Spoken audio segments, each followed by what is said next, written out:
Part 1. The Odyssey drifted silently through the vast emptiness of space, its engines humming softly as it moved farther from Earth. The crew had been traveling for months, their mission simple: explore uncharted regions of the galaxy and gather data on anything unusual. It was a routine assignment, or so they thought. Commander Ryan Carter stood on the bridge, staring out at the endless expanse of stars. He loved this part of space exploration, the quiet moments when everything felt infinite and full of possibility. Behind him, Lieutenant Daniel Ross leaned over a console, his fingers tapping rhythmically against the glowing screen. "Still nothing out here, Commander," he said, his voice tinged with boredom. "Just more rocks and dust." Ryan chuckled. "That's why we're out here, isn't it? To find what no one else has seen before." Dr. Laura Bennett entered the bridge, her face lit up with excitement. She was the ship's xenobiologist, always eager to study new forms of life, for even hints of it. Her eyes darted between the monitors displaying scans of nearby sectors. "I've got something," she announced, breaking the monotony. "A large object, about 3 clicks away. It's not natural." Everyone turned to look at her. Ryan raised an eyebrow. "Not natural? You mean artificial?" She nodded. "It's big, much bigger than the Odyssey, and it's drifting near that dying star." She pointed to a flickering red dot on the navigation display. "Could be debris from an old ship." Daniel frowned. "Or a trap. We don't know what's out there."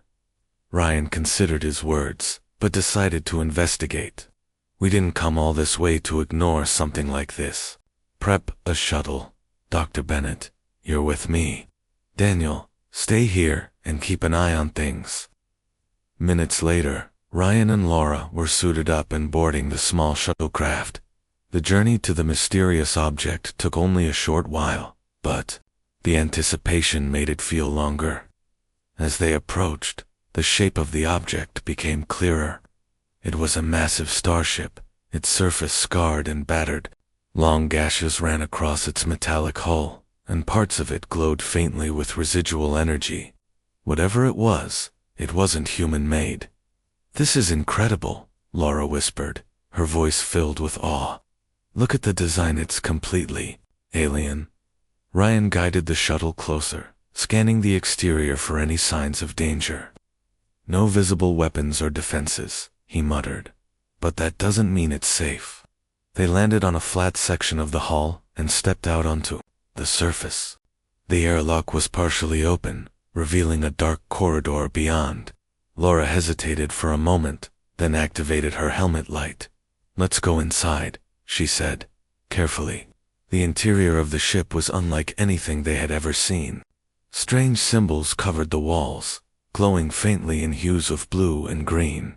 The floor beneath their boots hummed faintly, as if some part of the ship was still alive. Laura reached out to touch one of the symbols, and it pulsed brighter under her gloved hand. "Be careful," Ryan warned. "We don't know what these things do." As they ventured deeper, the corridors grew narrower and darker. The air was thick, with an odd metallic smell. Laura stopped suddenly, pointing her light at something ahead. "Commander, look." In the center of a large chamber stood a towering structure, a machine of some kind. Its surface was covered in intricate patterns that seemed to shift and change as they watched. At its base, several panels blinked with faint lights, suggesting it might still be operational. "This could be a power source," Laura said, her voice trembling with excitement. "Or maybe a weapon." Ryan frowned. "A weapon? Out here? Why would anyone leave something like that behind?" Before Laura could answer, the ground beneath them shuddered slightly. A low hum filled the chamber, growing louder by the second. Ryan grabbed Laura's arm. "We need to get out of here, now." But Laura resisted. "Wait, there's more. Look." She pointed to a series of smaller devices scattered around the room. They looked like storage units, each marked with the same glowing symbols. One of them opened slightly as they watched, revealing a strange liquid inside. "What is that?" Ryan asked, his voice tense. I don't know, Laura admitted, but it's definitely not water. The hum grew deafening, and the lights in the chamber began to flicker wildly. Ryan pulled Laura back toward the exit. That's enough for today. Let's report back to the Odyssey and figure out our next move. As they hurried back to the shuttle, neither of them noticed the faint glow emanating from one of the symbols they had touched earlier. Nor did they see the tiny crack forming in the wall behind them, as if the ship itself was waking up after centuries of dormancy. Back aboard the Odyssey, Ryan and Laura briefed the rest of the crew on what they had found. Daniel listened intently, his expression grim. "This feels wrong," he said finally. "We shouldn't mess with something we don't understand." Laura shook her head. "We can't just ignore it. This could be the greatest discovery in human history." Ryan sighed. "For now, let's focus on gathering more information. But everyone stays cautious. If this thing is dangerous, I want to know before it's too late." Unbeknownst to them, the alien ship wasn't entirely dead. Somewhere deep within its core, a dormant system stirred, responding to the presence of intruders. And far away, in another corner of the galaxy, someone or something noticed the faint signal coming from the broken starship. Part 2. The discovery of the alien starship sent waves of excitement and ease through the crew of the Odyssey. Back aboard their own vessel, Commander Ryan Carter gathered his team in the main briefing room. The walls were lined with screens displaying images and data collected during their initial exploration. Laura Bennett stood near the front, her eyes gleaming with enthusiasm as she pointed to a holographic projection of the massive alien machine they had found. "This is what we believe to be some kind of weapon system," she explained, her voice steady but tinged with wonder. "Its design suggests it uses energy drawn directly from stars. If my calculations are correct, this thing could obliterate entire planets." Daniel Ross crossed his arms, his face skeptical. "Or it could blow us all to pieces just by turning it on. We don't know how stable it is." Ryan nodded. "That's why we need to proceed carefully. Chief Engineer Olivia Grant is already analyzing the power cores we brought back. Until we understand more, no one touches anything else inside. That ship." Olivia sat quietly at the edge of the group, her fingers tapping nervously against her leg. She had spent hours examining the small devices Ryan and Laura had retrieved, and while she hadn't uncovered much yet, she knew the technology was far beyond anything humanity had ever seen. "The power cells are still functional," she said, finally, "but they're not like our batteries. They seem to store energy in ways we can't fully explain. Trying to replicate them would take years, if we even could." Laura leaned forward, her tone urgent. "Years might not be enough. This isn't just advanced tech, it's alien thinking. Their logic, their science, it's completely different from ours. Every symbol, every pattern, seems to serve multiple purposes. It's like trying to read a language written in math and art at the same time." Ryan rubbed his temples, feeling the weight of leadership pressing down on him. "We'll keep studying it, but let's stay focused. For now, our priority is understanding the weapon. If it works or if someone else finds out about it, we need to know what we're dealing with." As the meeting broke up, Daniel pulled Ryan aside. "Commander, I don't trust this," he said in a low voice. "Something feels off. That ship didn't crash, it was abandoned. Why would anyone leave something so powerful behind unless it was dangerous?" Ryan met his gaze evenly. "I get your concerns, Daniel, but we can't ignore the potential. Here, imagine having the ability to protect Earth from any threat. This could change everything for humanity." Daniel shook his head. "Or destroy us faster than we realize." Meanwhile, in the engineering bay, Olivia worked tirelessly alongside Dr. Emily Dawson, a physicist who had been assigned to assist with the project. Emily was younger than most of the senior staff, but her brilliance had earned her a spot on the mission. She moved around the lab with quiet determination, her sharp eyes scanning every detail of the alien artifacts spread across the workbenches. "These symbols aren't random," Emily murmured, tracing one of the glowing patterns, etched into a fragment of the ship's hull. "They're instructions. Or maybe warnings." Olivia glanced up from her microscope. "Warnings? About what?" Emily hesitated, her brow furrowing. "I'm not sure yet, but look at this." She pointed to a series of interlocking shapes that seemed to shift when viewed from different angles. "This configuration matches equations used in quantum mechanics, but also principles of gravitational collapse. Whoever built this understood forces we're only beginning to grasp." Olivia frowned. "You think they used it to harness black holes or something?" "Maybe," Emily replied. "Or maybe they created something worse. Something uncontrollable." Before Olivia could respond, an alarm blared through the ship. Both women rushed to the nearest console, where a flashing red alert demanded their attention. On the screen, a live feed showed one of the alien power cores glowing brighter than before. Energy crackled around its edges, sending sparks flying across the containment field. "What's happening?" Olivia shouted, frantically adjusting the settings. "I don't know," Emily replied, her voice rising. "It's reacting to something, maybe the scans we were running." The core pulsed again, and the lights in the engineering bay flickered. Across the ship, systems began to malfunction. Warning klaxons echoed through the corridors as the crew scrambled to contain the situation. Ryan burst into the bay, moments later, his expression grim. "Shut it down," he ordered. "We're trying." Olivia snapped, her hands moving rapidly over the controls. "But it's not responding." Emily stepped back, her mind racing. "Wait, the symbols. Maybe they're keys to controlling it." Without waiting for permission, she grabbed a tablet and began entering sequences based on the patterns she had studied. One by one, the glowing symbols on the core dimmed until the energy surge subsided.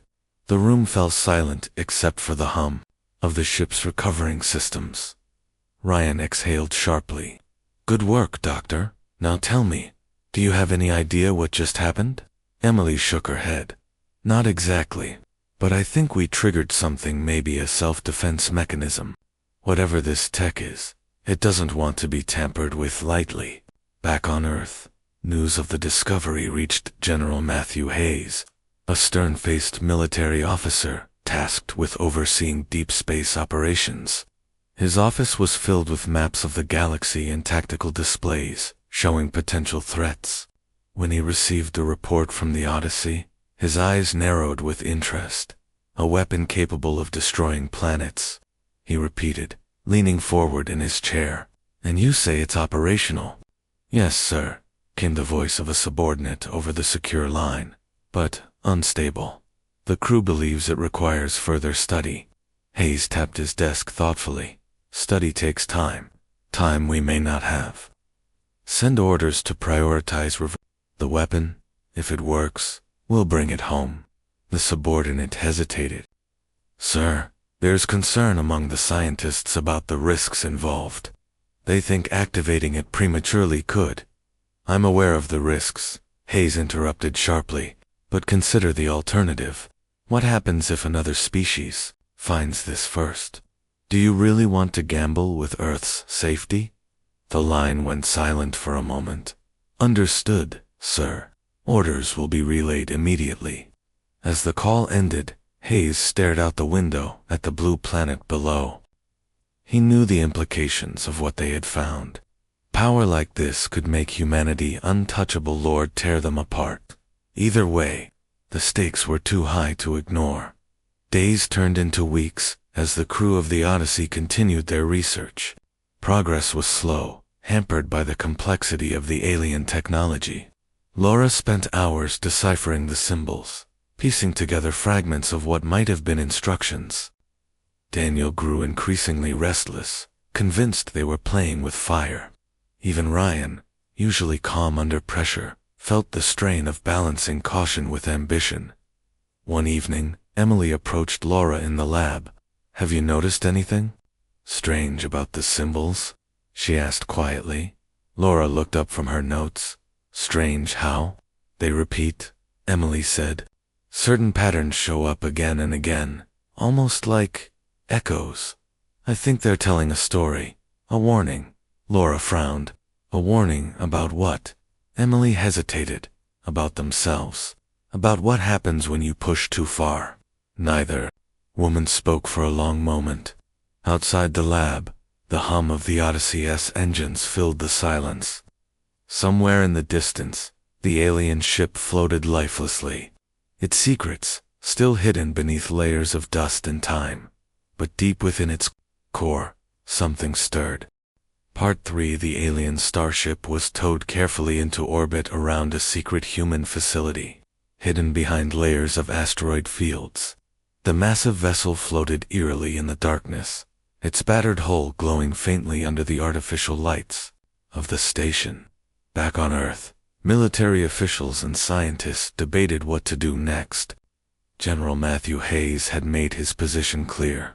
The weapon inside the ship needed to be understood and controlled as quickly as possible.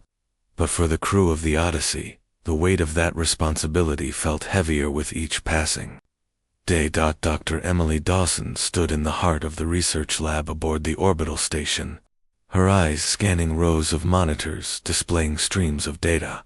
Every surface was cluttered with fragments of alien technology, pieces of the ship's hull, shards of glowing crystal, and sections of the mysterious power cores.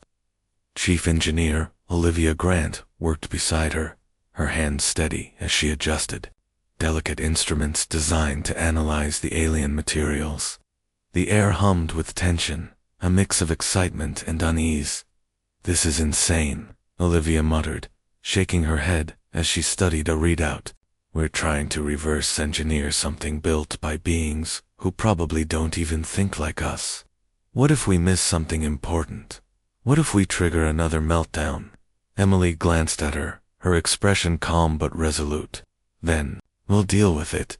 We can't stop now. Not when we're this close. Olivia sighed. Close to what? Disaster. 2 answers, Emily replied firmly.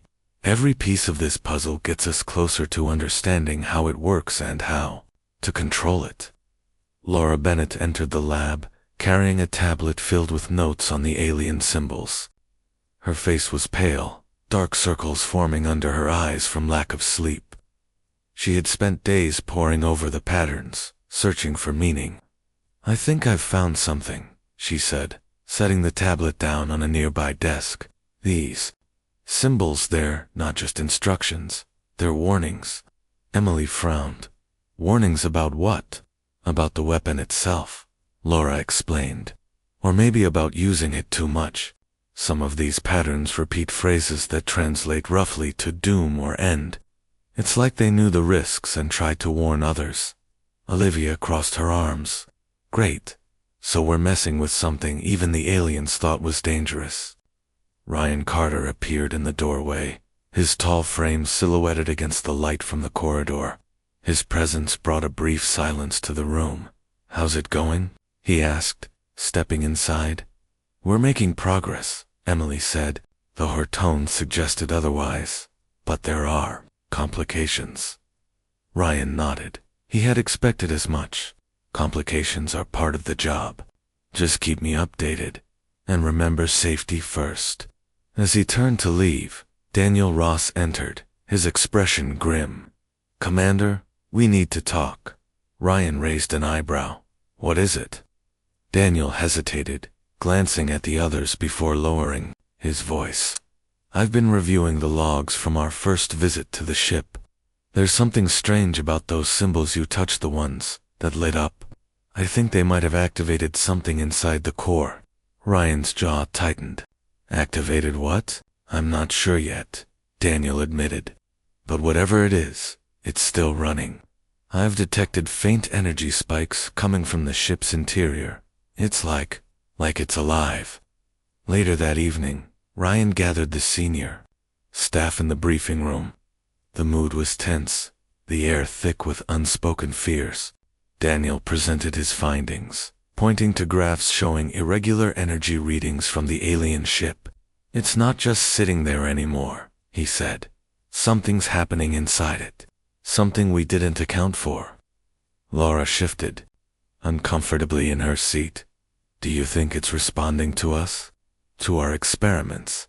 It's possible, Daniel replied. If this thing is some kind of a eye, or even a biological system, it might see us as a threat. Olivia shook her head. That doesn't make sense. Why would it wait so long to react? We've been poking at it for weeks. Maybe it was waiting for us to get closer, Ryan suggested. Or maybe it's testing us. Emily leaned forward, her brow furrowed. Testing us for what? Loyalty? Intelligence? Ryan shrugged.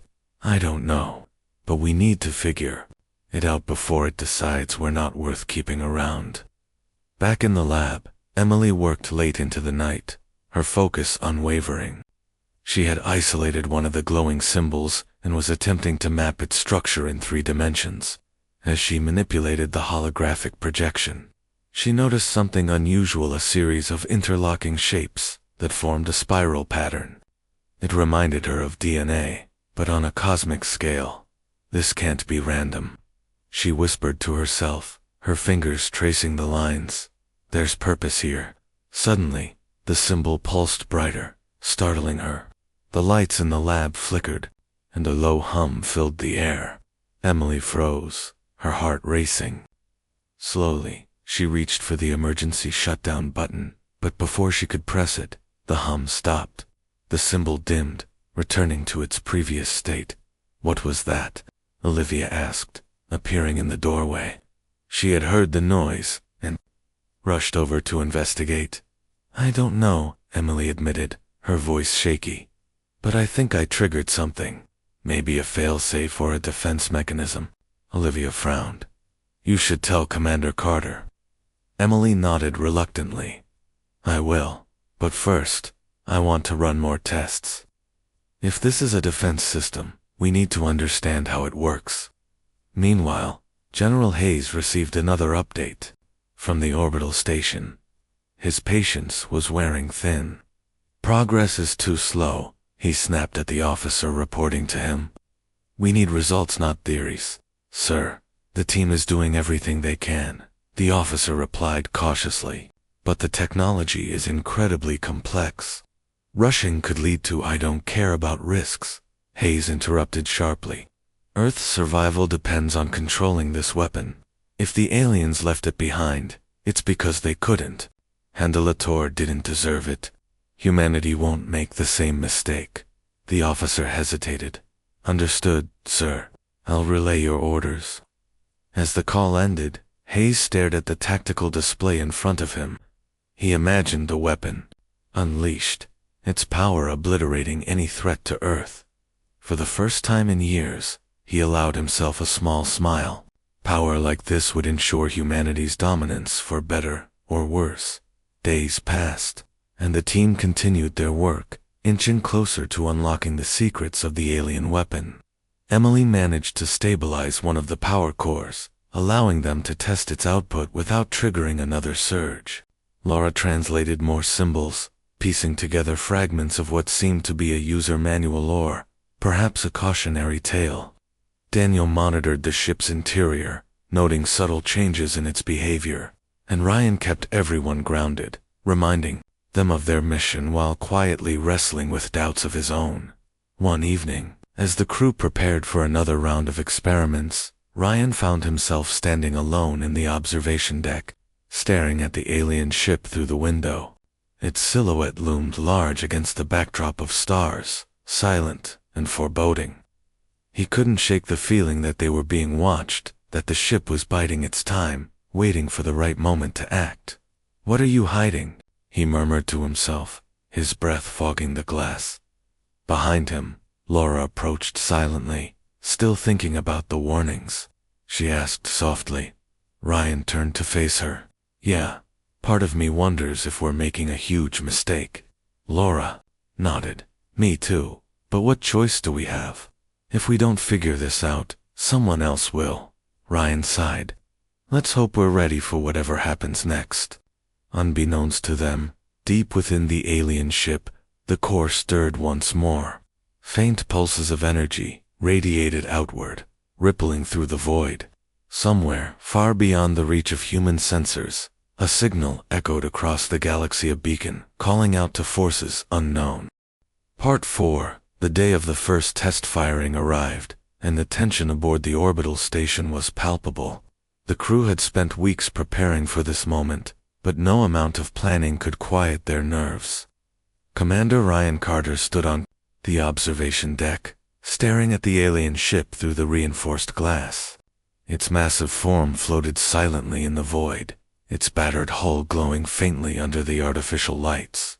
Despite all their efforts to understand it, the weapon still felt like a wild beast waiting to be unleashed. Dr. Emily Dawson sat at the control console, her fingers hovering over the interface. She had spent countless hours mapping out the alien symbols and deciphering their meanings, piecing together what she believed were activation sequences. Beside her, Chief Engineer Olivia Grant monitored the power levels, her eyes darting between screens, displaying streams of data. Laura Bennett stood nearby, clutching a tablet filled with notes on potential risks. Her face was pale, her lips pressed into a tight line. "This is it," Ryan said finally, breaking the silence. "Once we fire, there's no turning back." Emily nodded, her expression calm but resolute. "We've run every simulation we can. If anything goes wrong, I'll shut it down immediately." Daniel Ross leaned against a wall, his arms crossed. His skepticism was written all over his face. "Simulations aren't real life," he muttered. "What happens if the weapon doesn't behave the way we expect?" "We'll deal with it," Ryan replied firmly. "But we have to try. Earth needs to know if this thing works and how dangerous it really is." Laura stepped forward, her voice trembling slightly. "Are we sure about this? What if? What if we're doing exactly what the aliens warned us not to do?" Ryan met her gaze, his tone softening. "I don't like it either, Laura. But ignoring it won't make it go away. Better we learn now than later." With a deep breath, Ryan gave the order, "Proceed with the test." Emily turned back to the console and began entering commands. The alien symbols lit up one by one, pulsing with an eerie blue light. A low hum filled the room, growing louder as energy coursed through the weapon's core. On the monitors, numbers climbed rapidly, indicating the buildup of unimaginable power. "Power levels at 80%. Olivia announced, her voice steady despite the knot in her stomach. 90-95. "Target locked," Emily said, her eyes fixed on the screen. "Firing in 3, 2, 1. A blinding flash erupted from the alien ship, illuminating the entire station. For a brief moment, the universe seemed to hold its breath. Then came the sound, a deafening roar that shook the walls and rattled equipment. Outside, a beam of pure energy shot outward, slicing through space with terrifying precision. It struck the designated target, an asteroid floating miles away, and obliterated it instantly. The crew stared in stunned silence as debris scattered across the void. The one solid rock reduced to nothing more than dust. The weapon didn't stop there. The beam continued, carving through nearby asteroids with ease, sending shockwaves rippling through the surrounding region. When it finally subsided, the area where the asteroid field had been was eerily empty. Olivia broke the silence first. "That wasn't supposed to happen." Ryan frowned, his mind racing. "What do you mean?" "The weapon overloaded," Olivia explained, pointing to the readings. "It drained more power than we anticipated, destabilized the surrounding space. Look at these gravitational fluctuations." Laura's hands trembled as she scrolled through her tablet. "This isn't just destruction. These shockwaves could attract attention. Someone or something might have felt that." Emily slumped back in her chair, her face pale. "I thought I accounted for everything. I didn't think it would spiral out of control like that." Ryan clenched his fists, struggling to keep his composure. "Damage report. No casualties." Olivia replied quickly. But the weapons core is unstable. Another firing could collapse it completely or worse. Daniel stepped forward, his voice sharp. Worse? How much worse can it get? We just fired a weapon capable of wiping out entire solar systems. Did anyone stop to think about the consequences? Ryan shot him a warning glance. Now isn't the time for lectures, Daniel? No, it's exactly the time, Daniel snapped. We're playing with forces we don't understand. What happens when someone else shows up asking questions? Or when the weapon turns on us? Before Ryan could respond, alarms blared throughout the station. Red lights flashed overhead as emergency alerts flooded the screens. Energy spike detected, Olivia shouted, frantically typing commands. The core, destabilizing. Emily sprang into action, her fingers flying over the console. I'm trying to contain it, but the system isn't responding. The ground beneath them shuddered violently as the alien ship emitted a low, ominous rumble.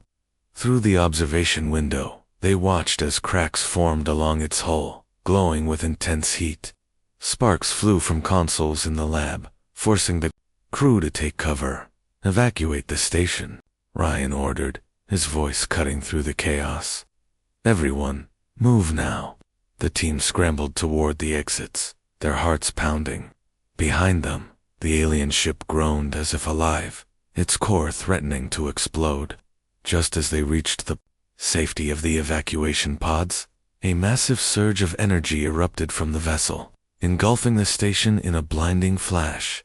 Hours later, the survivors regrouped aboard the Odyssey, their faces etched with exhaustion and fear.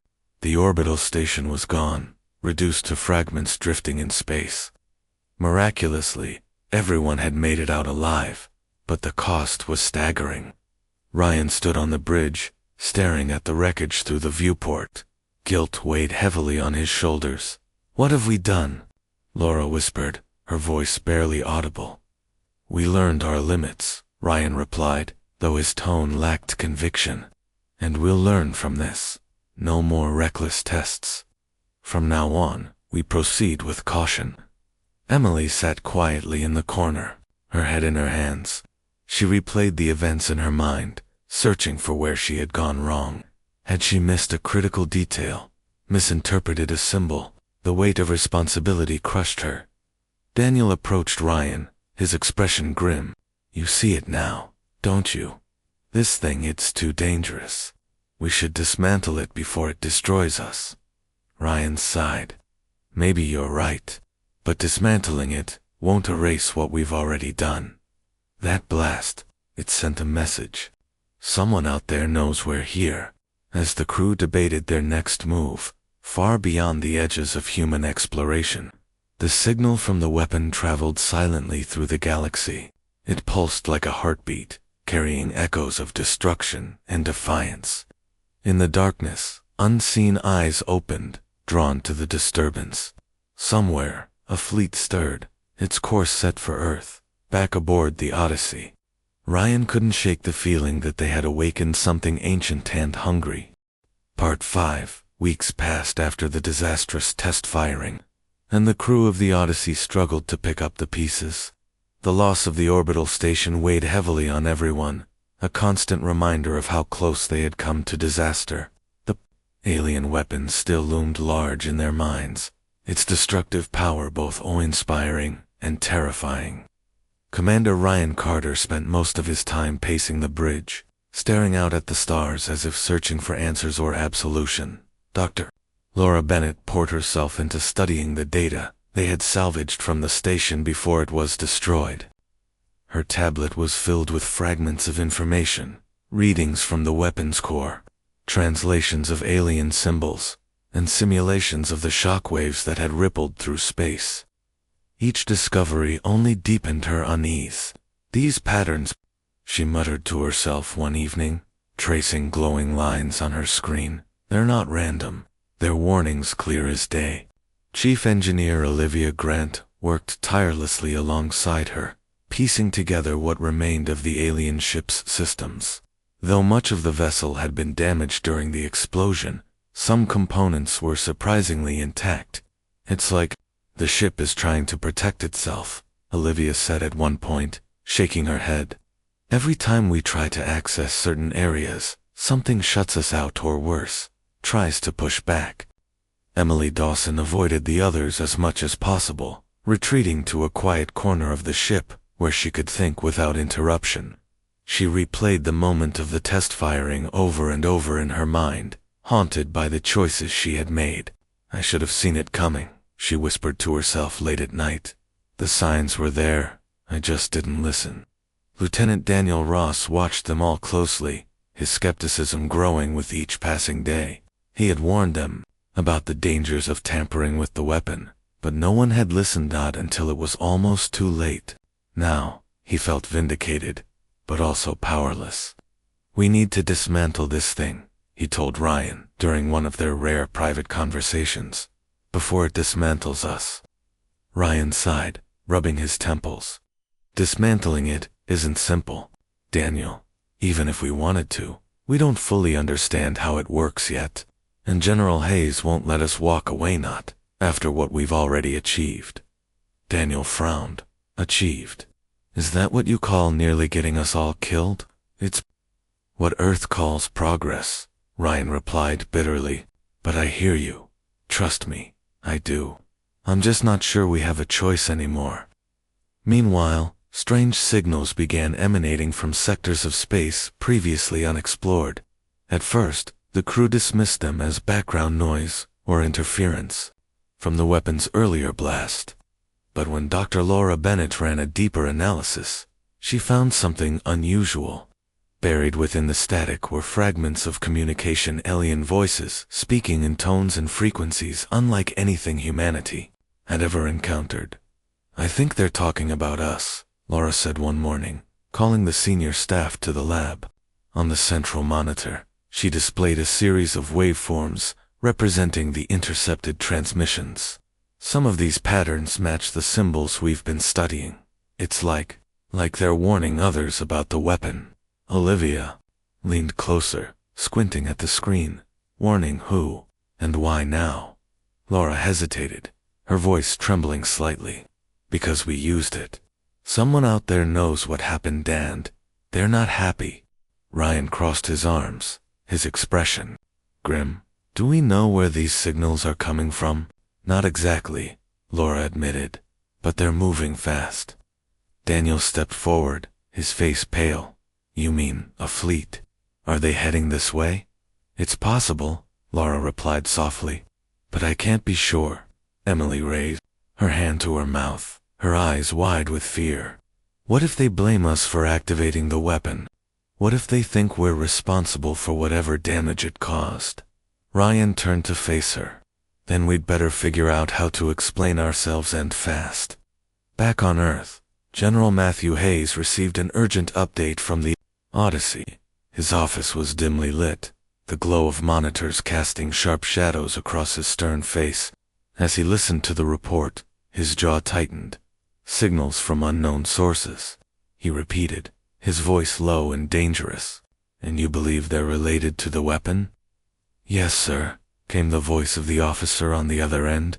"Dr. Bennett has identified patterns consistent with the alien language. They appear to be discussing the recent energy surge." Hayes tapped his desk thoughtfully. "Could they pose a threat?" "It's unclear, sir," the officer replied cautiously, "but given the scale of the blast, it's likely they've taken notice." Hayes exhaled sharply. "Understood. Relay my orders. Continue monitoring the situation, but prioritize securing the weapon. If these signals belong to another species, we need to be ready for contact or conflict." As the call ended, Hayes stared out the window at the blue planet below. For years, humanity had dreamed of making contact with intelligent life beyond Earth. Now, faced with the possibility of alien visitors, he felt only dread. Power like the weapon promised untold advantages, but also unimaginable risks. He knew one thing for certain: Earth couldn't afford to appear weak.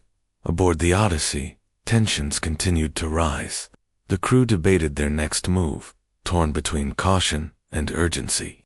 Some argued for dismantling the weapon entirely, while others insisted they needed to learn more before making such a drastic decision.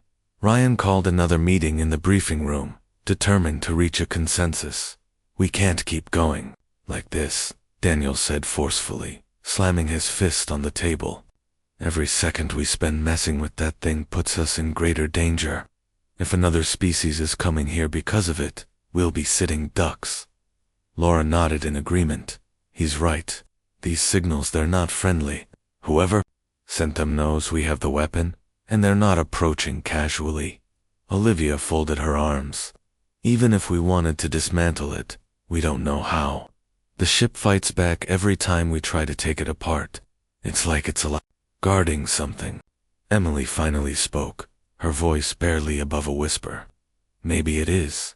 Maybe the weapon wasn't abandoned, was left behind as bait, or punishment."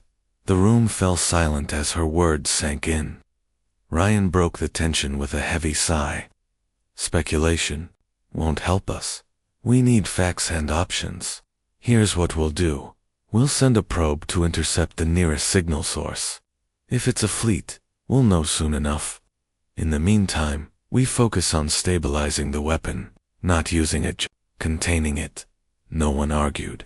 Despite their differences, they all understood the stakes. Humanity's survival might depend on their ability to control or destroy the alien weapon before it was too late. Days later, the probe returned with alarming news.